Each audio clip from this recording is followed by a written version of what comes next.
அனைவருக்கும் சமாதானம் உண்டாவதாக. இன்றைய தியானத்திற்காக எடுத்துக்கொள்ளப்பட்ட வேத வசனம் அப்போஸ்தலர் 14:22 பிற்பகுதி.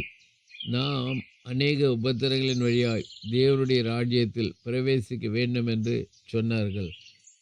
இங்கே அறிந்து கொள்கிற சத்தியம், ஏற்றுக்கொள்ளக்கூடிய சத்தியம் என்னன்னு சொன்னால், நாம் அநேக உபத்திரங்கள் வழியாய் தேவனுடைய ராஜ்யத்தில் பிரவேசிக்கணும்.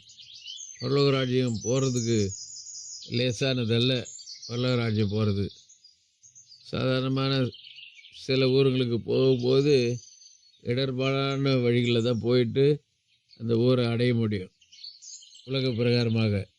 இங்கே பரம காணானாகிய பரலோக ராஜ்யத்துக்கு போகணுன்னு சொன்னால் நம்ம அநேக உபத்திரங்கள் வழியாய் அநேக உபத்திரங்களின் ஊடாக கடந்து செல்ல வேண்டும்.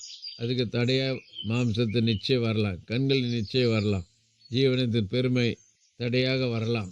இந்த தடைகளெல்லாம் நம்ம உடைத்து, இந்த தடைகளெல்லாம் நாம் ஜெயித்து கடந்து செல்ல வேண்டும்.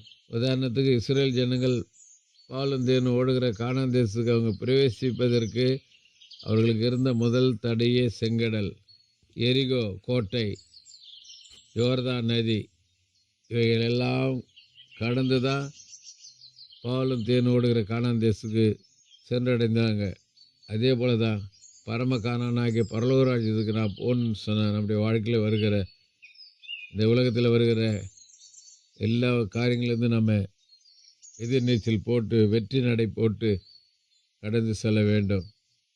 ஆகவே பரலோக ராஜ்யம் போகிறதுனா லேசான காரியம் இல்லை.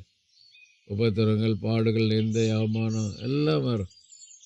எல்லாவற்றையும் சகித்து எல்லாவற்றையும் மேற்கொண்டு பரிசுத்தமாய் நம்ம கடந்து செல்ல வேண்டும்.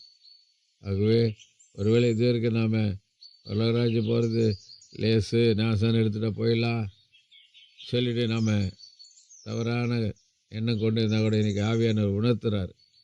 ஆண்டவருடைய ராஜ்யத்துக்கு போகணும்னு சொன்னால் பல உபத்திரங்கள் வழியாக தான் போக வேண்டும்.